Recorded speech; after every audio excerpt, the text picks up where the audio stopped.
السلام علیکم ناظرین، بات یہ ہے کہ ساتھ میں ہوں سلمان کیانی۔ ملک میں ہر پل بدلتی سیاسی صورتحال، نئے اتحاد الحاق کے ساتھ ساتھ پی ٹی آئی کی تقسیم در تقسیم کا سلسلہ بھی جاری ہے۔ سابق حکومتی جماعت کی ٹوٹ پھوٹ کا عمل تھم نہیں سکا۔ استحکام پاکستان پارٹی کے بعد پرویز خٹک نے بھی الگ ٹیم بنانے کا اعلان کر دیا اور نئی جماعت پی ٹی آئی پارلیمنٹیرینز کے نام سے وجود میں آ گئی ہے۔ پرانے ساتھی ہم نوا خیر خواہوں میں سے کئی ایک نے ساتھ دینے سے بھی انکار کیا ہے۔ اسمبلی ایک ماہ سے بھی کم عرصے کی مہمان، جبکہ نگران وزیر اعظم کے لیے مشاورت میں تیزی آ گئی ہے۔ سمارٹ اپوزیشن کے راجہ ریاض کی رائے کہاں تک قبولیت کا درجہ پائے گی؟ انتخابات اور بر وقت انتخابات کے حوالے سے کئی سوالات ابھر رہے ہیں۔ پرانی حلقہ بندیوں پر الیکشن ہوتا ہے تو مردم شماری کس کام کی؟ نئی مردم شماری کے مطابق نئی حلقہ بندیوں کا عمل الیکشن میں تاخیر کا سبب تو نہیں بنے گا؟ ان تمام پہلوؤں پر گفتگو کریں گے اور ہمارے ساتھ موجود ہیں رضوان رضی صاحب، سلمان عابد صاحب، ڈاکٹر سعید الہی صاحب اور امتیاز عالم صاحب۔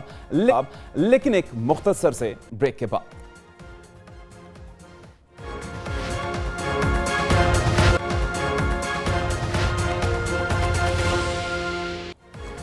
ویلکم بیک ناظرین۔ پروگرام کے سلسلے کو آگے بڑھاتے ہوئے سب سے پہلے میں جانا چاہوں گا رضوان رضی صاحب کی جانب۔ رضوان صاحب، کیا سرائیاں تھی کہ نون سے شین نکلے گی، لیکن یہاں پر تو پی ٹی آئی کے دھڑے پہ دھڑے بنتے جا رہے ہیں۔ یہ جو تمام دھڑے بن رہے ہیں، کیا ان کے پاس آپ کو کوئی منشور بھی نظر آتا ہے؟ دیکھیے، پہلے تو سیاست کے طالب علم کے طور پہ، ایک جمہوریت پسند آدمی کے طور پہ مجھے اس امر کی شدید تکلیف ہے کہ پاکستان کے اندر سیاست کی جو بنیاد ہوتی ہے اور جو اس کی جسے نی کہتے ہیں پنجابی کے اندر، نیو ہوتی ہے، اس کے اندر دراڑیں ہیں۔ پاکستان کی سیاسی پارٹیاں ٹوٹ پھوٹ کا شکار ہے۔ وہ کوئی بھی پارٹی ٹوٹے، میں سمجھتا ہوں یہ میرا ذاتی اور اس ملک کا قومی نقصان ہے۔ یہ بات کہتے ہوئے میں اس کو آگے لے کے چلتا ہوں۔ دیکھیے، ابھی تک پی ٹی آئی جو تھی وہ کے پی کے جو اس کا بیس تھا، جہاں سے وہ اٹھی اور پھر اس نے وفاق پہ اور پنجاب پہ حکومت کی بنائی، اس بیس کے اندر سے اس سے پہلے اینٹیں نہیں ادھر ادھر ہوئی تھیں۔ وہ لوگ اپنی جگہ پہ پوری طرح قائم تھے۔ ابھی بھی ہم یہ بات دیکھیں تو پی ٹی آئی کا نام ہی اڈاپٹ کیا گیا ہے، پی ٹی آئی پارلیمنٹیرین رکھا گیا ہے۔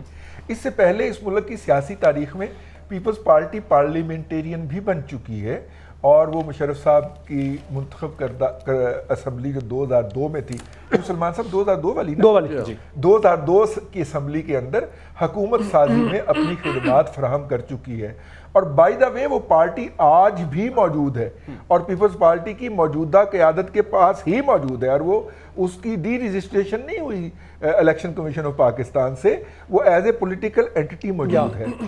عین ممکن ہے کہ کل کو الیکشن ہو جائیں اور الیکشن کے بعد جب یہ پارلیمنٹ میں پہنچ جائیں اور عمران خان صاحب کے لیے جو ناپسندیدگی کے جذبات ہیں اسٹیبلشمنٹ کے ہاں، ان کے اندر کمی واقع ہو، تو یہ اسی طرح پی ٹی آئی کے ساتھ مرج ہو جائے جس طرح پیپلز پارٹی پارلیمنٹیرین بلاول بھٹو زرداری کی والدہ بے نظیر بھٹو صاحبہ والی پیپلز پارٹی کے اندر مرج ہو گئے تھے۔ تو یہ کوئی اچنبے کی بات نہیں ہوگی۔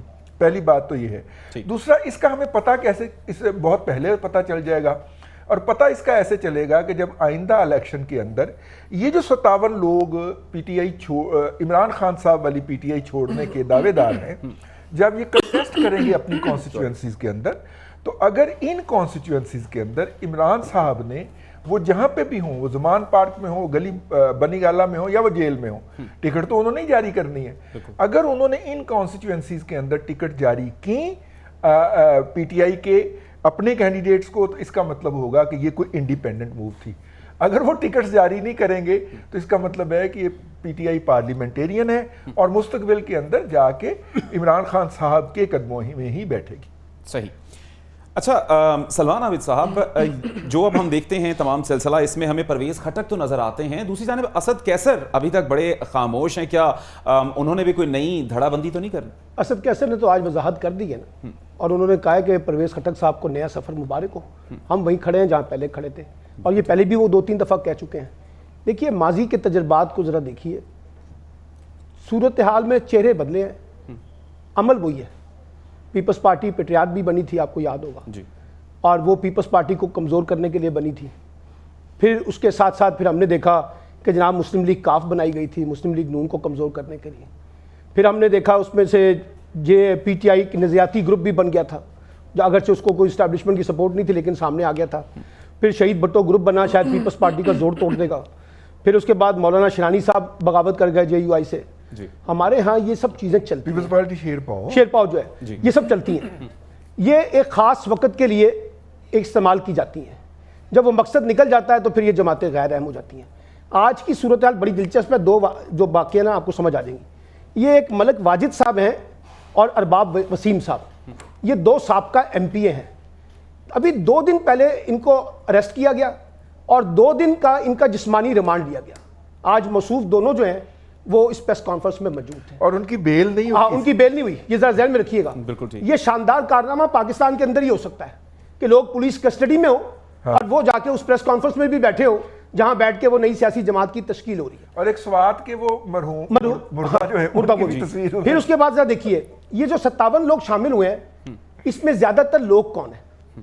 ایک ہیں سابقہ UC لوکل گورنمنٹ کے نمائندگان, دوسرے نمبر پہ ہیں 2013 کی اسمبلی کے ارکان جن کو 2018 میں ٹکٹ نہیں ملا, اور کچھ ہیں جو 2018 کے اندر MPA منتخب ہوئے. اور ایک اور دلچسپ پہلو یہ ہے, نوشہرہ سے پرویز خٹک کا تعلق ہے اور محمود خان کا تعلق سوات سے ہے. اب ذرا ان دونوں ڈسٹرکٹس کے ٹوٹل ارکان اسمبلی, قومی اسمبلی اور صوبائی اسمبلی کو دیکھیں, ان میں سے بیشتر لوگوں نے اس پارٹی میں شمولیت اختیار نہیں کی. اب سوال یہ ہے کہ پرویز خٹک کو تو کہا گیا تھا آپ استحکام پاکستان پارٹی میں شامل ہو جائیں. انہوں نے کہا جی میں آپ کے لیے کسی طریقے سے کارآمد نہیں ہوں پنجاب کی سیاست میں, استحکام پاکستان پارٹی تو پنجاب میں آپریٹ ہوگی, تو میرا تو KPK ہے, میں تو اپنی علاقائی سیاست کروں گا. ان پہ یہ بھی زور تھا کہ شاید وہ PMLN کو جوائن کرنا چاہتے ہیں اپنے سابق لوگوں کو ساتھ لے کے, لیکن پھر پتہ نہیں کسی نے اشارہ کیا ہوگا اور کہا ہوگا کہ نہیں آپ نے PMLN میں نہیں جانا, پیپلز پارٹی میں نہیں جانا, آپ نے ایک نیا دھڑا بنانا ہے. اب یہ جو نیا دھڑا ہے اس کے اوپر PMLN اور پیپلز پارٹی کی ریزرویشنز ہیں. PMLN کی ریزرویشن پنجاب میں خاص طور پہ جو استحکام پاکستان پارٹی بنی ہے, اور ساتھ ساتھ پیپلز پارٹی کو اور PMLN کو KPK کے اندر بھی ریزرویشن ہے کہ پرویز خٹک کا یہ نیا جن کیوں کھڑا کیا گیا, کیونکہ ہم تو سولو فلائٹ کے ذریعے اقتدار میں آنے والے تھے اور ہم کیوں نہیں آ پا رہے. تو میرا موقف یہ ہے کہ اس طرح کے تجربے ماضی میں بھی ہوئے, لیکن جو مین سٹریم پارٹیاں تھیں جن کے خلاف یہ گروپ بنائے گئے وہ بدستور آج بھی قائم ہے. وہ گروپ جو بنے تھے وہ اپنی موت آپ مر گئے. اس لیے چاہے وہ استحکام پاکستان پارٹی ہو اور چاہے وہ PTI پارلیمنٹیرین ہو, دیکھیے یہ کچھ لوگوں کا مجمع تو ہو سکتا ہے لیکن ان کے پاس ووٹ کہاں پر ہے.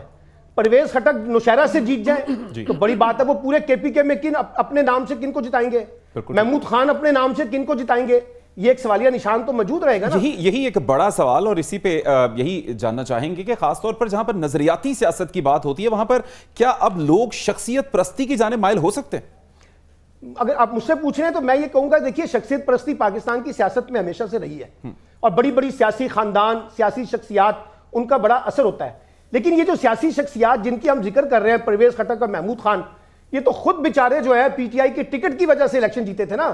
ان کی ذاتی حیثیت کیا ہے, یہ کبھی پیپلز پارٹی میں جائیں گے, کبھی PMLN میں جائیں گے, کبھی یہ PTI میں آئیں گے, تو انہی کے ٹکٹ پہ الیکشن جیتے نا. یہ کوئی آزادانہ بنیادوں پر الیکشن جیت کے تو نہیں آتے, یہ ساری سیاسی جماعتوں کو تو ہرا کے نہیں آتے. آج بھی پاکستان کی پالیٹکس میں بھٹو فیکٹر جو ہے وہ ریلیونٹ ہے, شریف فیکٹر جو ہے نواز شریف کا ریلیونٹ ہے, PTI کا فیکٹر ریلیونٹ ہے, مولانا فضل الرحمان کا فیکٹر ریلیونٹ ہے.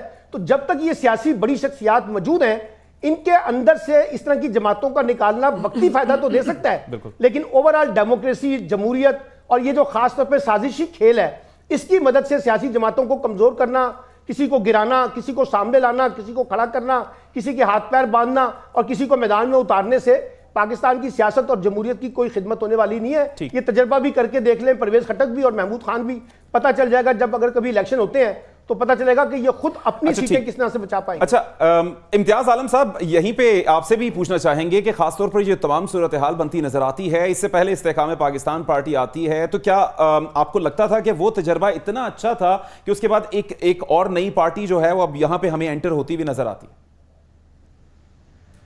میں کیا کہہ سکتا ہوں کہ حکمت کاروں نے کیا سوچا ہے, میرے پاس تو کوئی اطلاع نہیں ہے جی, میرے پاس تو کوئی کسی کوئی گمنام نمبر سے فون مجھے نہیں آتا.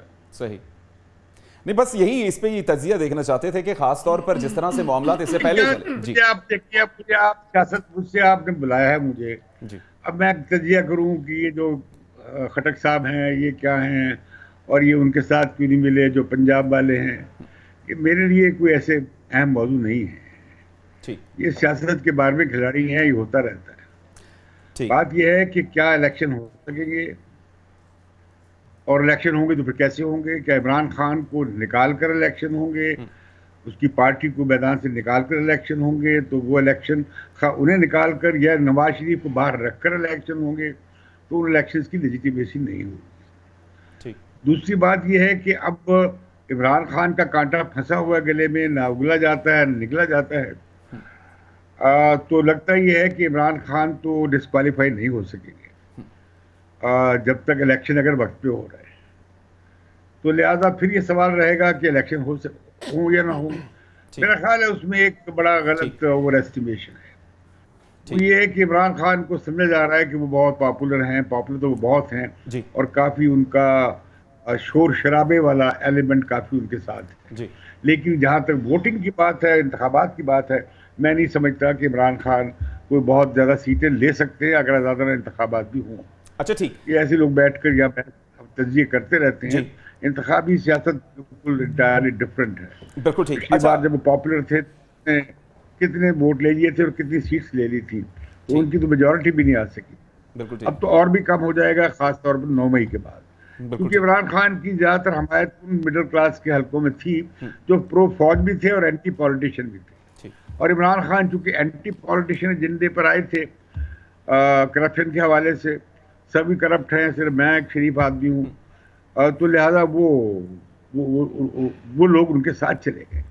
اب جب عمران خان 9 مئی کے بعد کی صورتحال ہے، وہ لوگ جو مڈل کلاس کے جو فوج کو ہی سمجھتے ہیں کہ پاکستان کی ایک بڑی اصل اسٹیک پاکستان کی جو ہے، تو وہ سمجھتے ہیں، وہ لوگ تو اب میں سمجھتا ہوں کافی بڑی تعداد ان کی پیچھے ہٹی ہے. بالکل ٹھیک.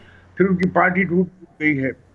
اگلی بات یہ ہے کہ یہ معاملہ جو ہے، مجھے لگتا یہ ہے کہ الیکشن ملتوی ہو سکتے ہیں 2 وجوہات سے. ایک تو یہ IMF کا پروگرام ہے جو 9 مہینے کا ہے، وہ کیوں نہ کیئر ٹیکر ہی امپلیمنٹ کریں، ایک سوچ یہ ہو سکتی ہے. ایک کمپلشن بھی IMF کی، سیاستدانوں کو IMF پہ کوئی اعتماد نہیں ہے.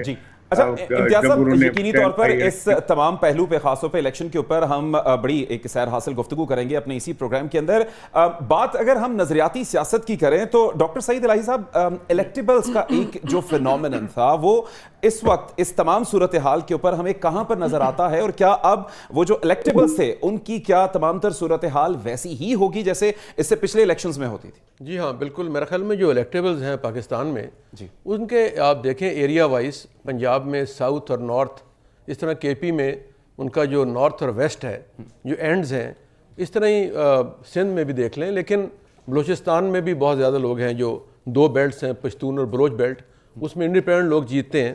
تو پنجاب میں جس نے سب سے بڑا سیٹوں، یعنی سب سے زیادہ سیٹیں پنجاب میں ہیں، تو وہاں پہ الیکٹیبلز کی جو پریزنس ہے وہ موجود رہے گی. اور میرا یہ خیال ہے کہ جو انڈیپینڈنٹس ہیں وہ بھی کافی بڑی تعداد میں تھے پنجاب میں، 21 کے قریب تھے پچھلے الیکشن میں. تو یہ انڈیپینڈنٹس اور الیکٹیبلز جو ہیں یہ اہم کردار ادا کرتے رہے ہیں، کرتے رہیں گے، ان کی موجودگی بھی رہے گی. اور ابھی آپ نے جو بات کی تھی نا پرویز خٹک صاحب کی، دیکھیں پرویز خٹک صاحب نے اپنا گروپ بنایا ہوا تھا، اور انہوں نے اپنے مخالف گروپ جس میں عاطف خان وغیرہ تھے انہیں تقریباً سائیڈ لائن کیا اور حکومت کرتے رہے. محمود خان بھی ان کی خاص دوستوں میں شامل تھے. تو ابھی بھی جیسے کہا جا رہا ہے کہ ان کے پاس 5-7 ایسے لوگ موجود ہیں جو الیکشن لڑ سکتے ہیں، جیت سکتے ہیں.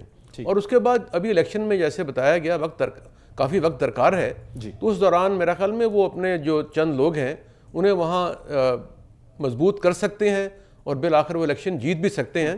ابھی سلمان صاحب نے کہا تھا جی پارٹیاں بنتی ہیں ٹوٹ جاتی ہیں، تو جو پارٹیاں بنتی ہیں، گروپ بنتے ہیں، فارورڈ بلاک بنتے ہیں، ان سے مقاصد حاصل کر لیے جاتے ہیں، اور جب حل ہو جاتے ہیں تو پھر ختم کر دیتے ہیں. تو میرا یہ خیال ہے کہ جب جو بھی یہ دھڑے بن رہے ہیں، فارورڈ بلاک بن رہے ہیں، پارلیمنٹیرینز بن رہے ہیں، وہ آنے والے الیکشن کی تیاری ہو رہی ہے.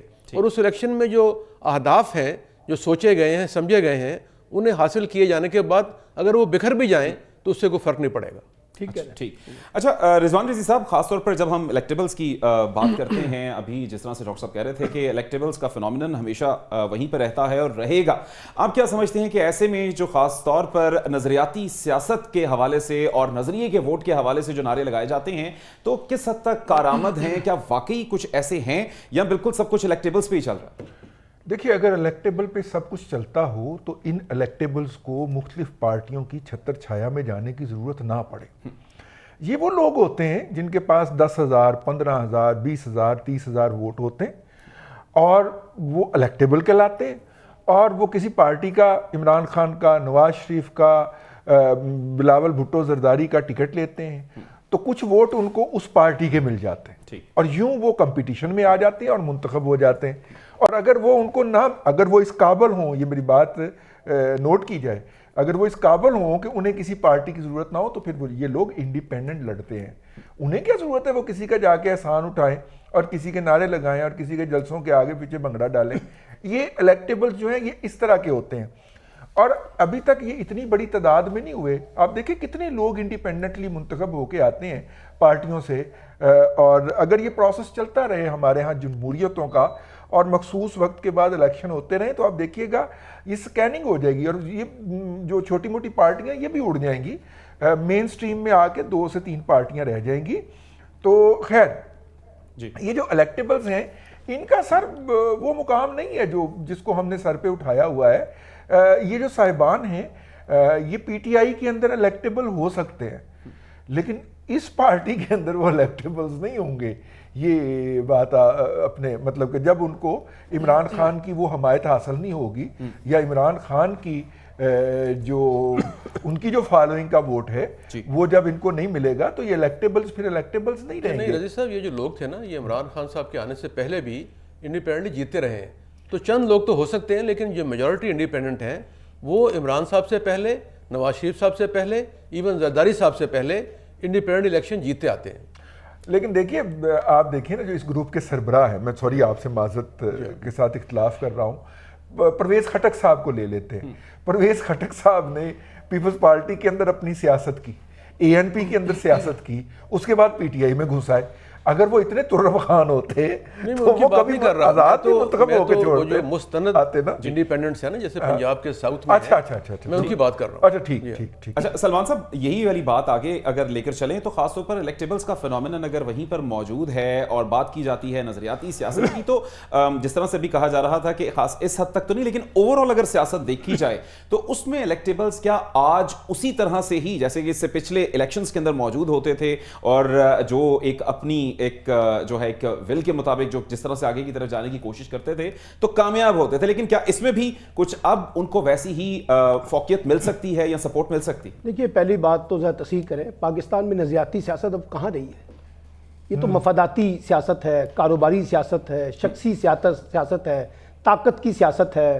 کسی اصول، کسی سیاسی جمہوری آئینی قانونی اصولوں سے بالاتر ہو کر ہم تو یہاں صرف اقتدار کی سیاست دیکھ رہے ہیں نا. اسی لیے دیکھیے نا وہ جو جہانگیر ترین اے ٹی ایم تھے، علیم خان کے بارے میں کیا کچھ نہیں کہا جاتا رہا، پھر مسلم لیگ نون میں شامل ہو گئے بڑی شان و شوکت کے ساتھ اور مسلم لیگ نے ان کے لیے ہمدردیوں کا جذبہ بھی نکالنے کی کوشش کی ہے، کبھی کس کے خلاف کبھی کس کے خلاف. تو پاکستان میں نظریاتی سیاست تو اس طرح سے ہو نہیں رہی. البتہ پارٹیوں کے ووٹ بینک ہیں، شخصی ووٹ بینک ہیں، بڑی لیڈرشپ کے ووٹ بینک ہیں، وہی اربن ایریا میں خاص طور پہ کاؤنٹ کرتے ہیں. رورل ایریا میں ان کے اپنے ووٹ بینک بھی ہوتے ہیں کینڈیڈیٹ کے اور ساتھ ساتھ پارٹی کا ووٹ بھی ملتا ہے. رضوان رضی کے صاحب کی بات بالکل درست ہے، اگر پارٹی کا ووٹ نہ ہو تو شاید وہ پھر الیکشن بھی نہ جیت سکے میجورٹی لوگ جو ہیں. لیکن سوال سارا یہ ہے کہ ہمارے ہاں انفارچونیٹلی سیاسی جماعتیں تو کبھی بھی مضبوط نہیں ہوئی.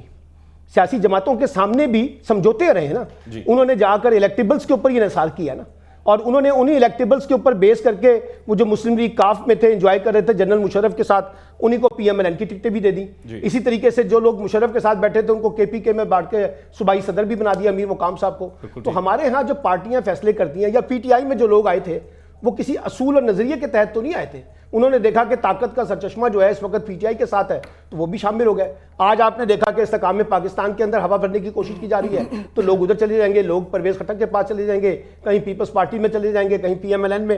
تو نظریاتی سیاست تو بہت پیچھے رہ گئی ہے. اس وقت جو سیاست ہو رہی ہے انفارچونیٹلی وہ پاکستان کی سیاست اور جمہوریت کے حق میں نہیں ہو رہی, بلکہ سیاست اور جمہوریت سے لوگوں کو متنفر کیا جا رہا ہے, دور کیا جا رہا ہے. لوگوں کو بتایا جا رہا ہے کہ یہ سیاست جو ہے یہ صرف اصول کی نہیں بلکہ طاقت کی ہوتی ہے, اس میں جائز ناجائز ہر کام جو ہے نا وہ کیے جا سکتے ہیں, حرام حلال کی کوئی تمیز نہیں ہے, جیسے جس کا جو جتنا داؤ چلتا ہے وہ داؤ چلاتا ہے. میں ایک سوال کرنا چاہوں گا کہ نظریاتی سیاست کی بات بار بار ہو رہی ہے, وہ پاکستان میں کب تھی؟ یعنی مجھے تو آج تک سر سیونٹیز میں ڈاکٹر صاحب سن لیں ذرا, سیونٹیز میں جو دائیں بازو اور بائیں بازو کی سیاست تھی اس کو آپ کیا نام دیتے ہیں؟ میں یہ کہہ رہا ہوں کہ وہ بھی آپ دیکھیں نا کہ اس کا نام صرف رکھا گیا تھا لیکن کام لوگوں نے لیکن اس میں لوگوں نے جب نعرہ لگایا تو تمام انہی الیکٹیبلز کو سیٹیں دی. 77 میں دی نا, پھر اس کے پر مزید بھی بات کریں گے.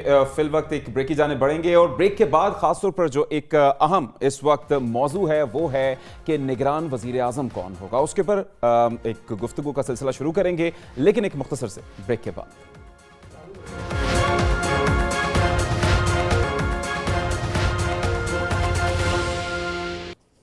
ویلکم بیک ناظرین, کچھ بات کریں گے نگران وزیر اعظم کے حوالے سے. اب کیونکہ جیسے ہی اس حکومت کی مدت پوری ہونے والی ہے تو ایک سب سے بڑا فینومن جو بھی ہمیں نظر آتا ہے اس فینومن پہ اگر بات کی جائے تو وہ ہے نگران وزیر اعظم کے حوالے سے. کچھ بات کریں گے. سب سے پہلے ہمارے ساتھ ڈاکٹر سعید الہی صاحب بھی موجود ہیں, ان سے بات کرتے ہیں کہ سر اپوزیشن بھی اس وقت حکومت کا ہی حصہ ہے, تو کیا سمجھتے ہیں کہ اتفاق ہو جائے گا وزیر اعظم کے نام؟ میرا خیال میں اس میں تو ابھی جو گفتگو ہو رہی ہے دبئی میں اور ہو چکے ہیں مذاکرات, اس میں کچھ نام انہوں نے فائنل کیے ہیں. صحیح. تو اپوزیشن تو ساتھ ہی ہے, راجہ ریاض صاحب ہیں تو ان کو تو کوئی اعتراض نہیں ہوگا بلکہ وہ خوش ہوں گے. تو میرا یہ خیال ہے کہ یہ جو پہلے بھی وزیر اعلیٰ بنے ہیں پنجاب میں وہ شاید کوئی بہت زیادہ سیاسی پارٹیوں کی مرضی سے نہیں بنے. تو اس طرح میری ابھی بھی یہ رائے ہے کہ جو بھی منتخب نگران وزیر اعظم آئیں گے اس میں سیاسی پارٹیوں کے علاوہ ایسے لوگوں کا انتخاب بھی کیا جا سکتا ہے جو ٹیکنوکریٹس ہوں یا جو نیوٹرل لوگ ہوں, یا جیسے مختلف جرنلسٹ کے نام آ رہے ہیں, اکانومسٹ کے نام آ رہے ہیں اور لوگوں کے نام آ رہے ہیں. تو میرا خیال ہے شاید صرف یہ پارٹیوں کے اتفاق سے نہیں بلکہ تمام سٹیک ہولڈرز کے اتفاق رائے سے ہی کسی نگران وزیر اعظم کا نام سامنے آ سکتا ہے. اور میرا یہ خیال ہے کہ نگران وزیر اعظم کے ساتھ جو ان کی کیبنٹ ہوگی اس میں شاید تمام پارٹیوں کے نومینیز یا ان کے منتخب کردہ لوگ یا ان کے ریکمینڈڈ لوگ اس کا حصہ بن جائیں گے. اچھا, اس میں جو ایک اور امپورٹنٹ پہلو نظر آتا ہے جس پہ آپ نے بات بھی کی ہے اور خاص طور پہ اکانومی کے جو اس وقت ہمیں مسائل نظر آتے ہیں, تو کیا آپ سمجھتے ہیں کہ کوئی اکانومسٹ بھی اس حوالے سے آگے آ سکتے ہیں؟ اس میں حفیظ شیخ صاحب کا نام چل رہا ہے. 3-4 دن سے جو مقتدر حلقے ہیں وہاں سے یہ انڈیکیشنز آئی ہیں کہ حفیظ شیخ صاحب ایک وزیر اعظم کے امیدوار ہو سکتے ہیں. پہلے بھی پاکستان کی سیاست میں ایکٹیو رہے ہیں, کئی بار پاکستان آئے, پھر یہ فیصلہ ہوا کہ وہ پرماننٹلی آ جائیں گے, لیکن ابھی یہ سنا ہے کہ وہ آ گئے ہیں اور یہاں تشریف رکھتے ہیں. اور اس کے علاوہ آپ نے جیسے پہلے نام لیے اور بہت سے, تو میرا یہ خیال ہے کہ شاید کوشش یہ کی جائے گی کہ اکانومی کیونکہ ایک چیلنج ہے تو شاید ایک اکانومسٹ ہی پاکستان کے وزیر اعظم بن جائے تاکہ جو مسائل ہیں اور جو ہماری ڈیلنگ ہے IMF کے ساتھ یا انٹرنیشنل اداروں کے ساتھ جس کا انہیں تجربہ ہے شاید وہی کام آ سکیں. ٹھیک. اچھا سلمان عابد صاحب, وزیر اعظم شہباز شریف اور سابق صدر آصف زرداری کی جو ملاقاتیں ہوئیں اور خاص طور پر جس طرح سے اس حکومت کے حوالے سے ختم کرنے کے حوالے سے جس طرح سے بات کی گئی, تو کیا سمجھتے ہیں کہ کیا کوئی اتفاق رائے ان میں ہو چکا ہے؟ دیکھیے وہ اتفاق رائے کر بھی لیں, جہاں اتفاق کچھ اور ہونا ہے وہیں سے اتفاقی نام بھی سامنے آنا ہے. صحیح. ایک بات ذہن میں رکھیے گا. دوسری بات اتفاق میں برکت ہے. دوسری بات دیکھیے, بات بڑی سمپل سی ہے. 2 طرح کی نگران حکومتوں کا اس وقت جو ہے نا جسے کہتے ہیں چہرے جو ہیں وہ تیار بیٹھے ہیں. ایک نگران حکومت وہ ہوگی جس نے آتے ہی 90 دن میں یا 60 دن میں الیکشن کروانے ہیں. اگر الیکشن ہونے ہیں تو پھر ایک اور چہرہ ہوگا اور ایک اور کابینہ ہوگی. لیکن اگر وہ الیکشن نہیں کروانے اور اس کو آگے لے کے جانا ہے تو پھر ایک اور چہرہ ہوگا جس کی آپ نے بات کی معیشت کے حوالے سے. اس میں ہو سکتا ہے مختلف جماعتوں کے لوگوں کو بھی شامل کر لیا جائے. تو ابھی تو یہ ابہام باقی ہے اور یہ طے ہونا باقی ہے کہ الیکشن کیا اپنے وقت پہ ہوں گے. اگر وقت پہ ہوں گے تو پھر ایک اور فیصلہ آئے گا, اگر وقت پہ نہیں ہونے تو ایک اور فیصلہ آنا ہے. ایک بات. دوسری بات یہ ہے کہ پیپلز پارٹی میں اور PMLN میں یہ اتفاق تو موجود ہے کہ ہر صورت میں انتخابات اکتوبر اور نومبر کے درمیان ہونے چاہیے.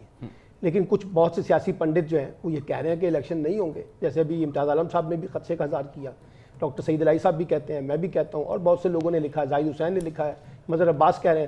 تو اس کا مطلب ہے کہیں نہ کہیں ایک کنفیوژن تو موجود ہے نا الیکشن کے حوالے سے.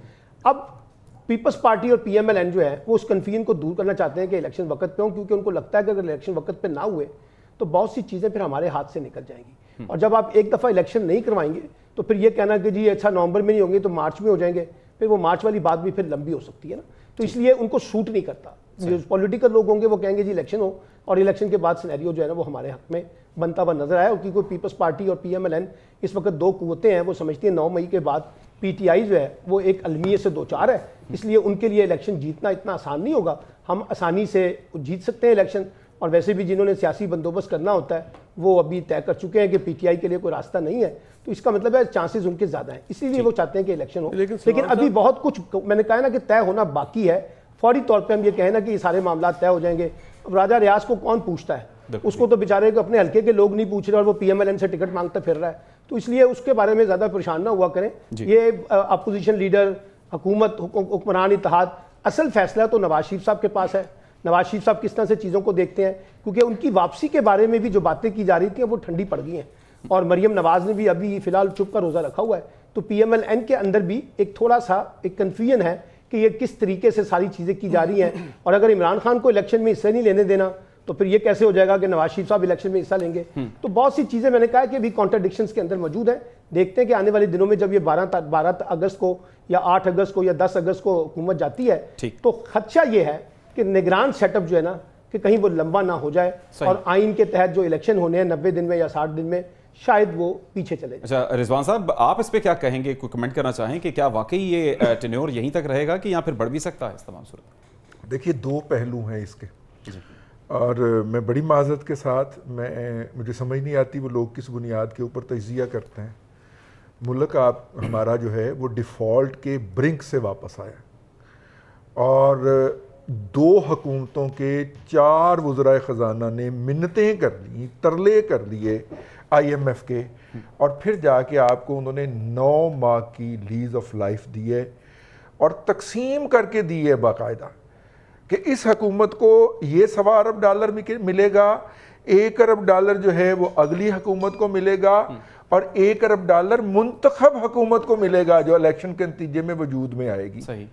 آپ کسی بھی سٹیپ کو ڈیفالٹ کرتے ہیں, آئی ایم ایف کی وہ مہر آپ کے اوپر سے وہ چھتر چھایا ہٹ جائے گی.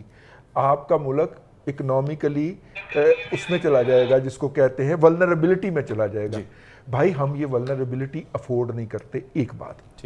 دوسری بات یہ ہے, کل ہمارے وزیر داخلہ نے پریس کانفرنس کے اندر باقاعدہ منہ بھر کے کہا ہے کہ ہم نئی مردم شماری کا نوٹیفیکیشن نہیں کر رہے. اس کے نوٹیفیکیشن کرنے کے لیے ضروری ہے کہ آپ اس کو کونسل آف کامن انٹرسٹ میں لے کے جائیں. انہوں نے کہا ہم نہیں لے کے جا رہے. اب سپیکولیشن یہ کی جا رہی ہے کہ یہ کام کیئر ٹیکر گورنمنٹ کر دے گی. ارے بھائی, کونسل آف کامن انٹرسٹ کی کمپوزیشن کے اندر elected chief minister of all the province لکھا ہوا ہے, الیکٹڈ پرائم منسٹر لکھا ہوا ہے, وہاں پہ کیئر ٹیکر پرائم منسٹر یا کیئر ٹیکر تھوڑی سی وضاحت لے لیں. وہ تھوڑی سی وضاحت لے لیں, ایم کیو ایم سامنے آ گئی ہے, اب وہ سپریم کورٹ میں جاری ہے کہ نئی مردم شماری کے تحت کئی پارٹی جو ہے بلوچستان کی پارٹیز اعتراض کر رہی ہیں, کراچی کی کر رہی ہیں. میں عرض کروں ایم کے ایم جو ہے ان کی بھی تو کسی نے ڈیوٹی لگائی. جی وہی میں کہہ رہا ہوں, ٹھیک ہے نا. تو وہ جن کی خواہش جن کی طرف سے ان کو اسائن کیا گیا ہوگا ان کی طرف وہ چلے جائیں گے. اور ہمارا جو مقتدرہ ہے اس کے پرانے پیار جو ہوتے ہیں وہ اس کو نہیں بھولتے. دیکھیں نا, منیر اکرم صاحب جو ہیں وہ ابھی تک ان کے خیال کے اندر اقوام متحدہ میں پاکستان کے مستقل مندوب ہونے چاہیے, اور وہ ہیں. ان کے خیال کے اندر شوکت ترین جو ہیں اس صدی کے سب سے بڑے اکنامک جینیس ہیں, اور انہوں نے 2 گورنمنٹوں کو عطا کیے, وہ باری باری پیپلز پارٹی کو بھی اور پی ٹی آئی کو بھی. اور ان کے خیال میں اعتزاز احسن صاحب کو پرائم منسٹر بھی ہونا چاہیے. ہمیں بلا کے جہاں پہ سلمان صاحب کو بھی بلاتے تھے وہاں پہ بلا کے باقاعدہ 2 گھنٹے بریفنگ دی جاتی رہی کہ جناب اعتزاز احسن صاحب سے اچھا کوئی آپشن ہی کوئی نہیں ہے, he should be the next prime minister. Anyhow ان کی تو خواہشات کو چھوڑے, اس لیے کہ پولیٹیکل ارینا کے اوپر پہلے ان کی کون سی خواہشات پوری ہوتی رہی ہیں. اس لیے میرا خیال ہے کہ یہ بہت بڑا آئینی بحران پیدا ہو جائے گا. پنجاب اور کے پی کے الیکشن کے حوالے سے ایک قانونی لیکونہ موجود تھا.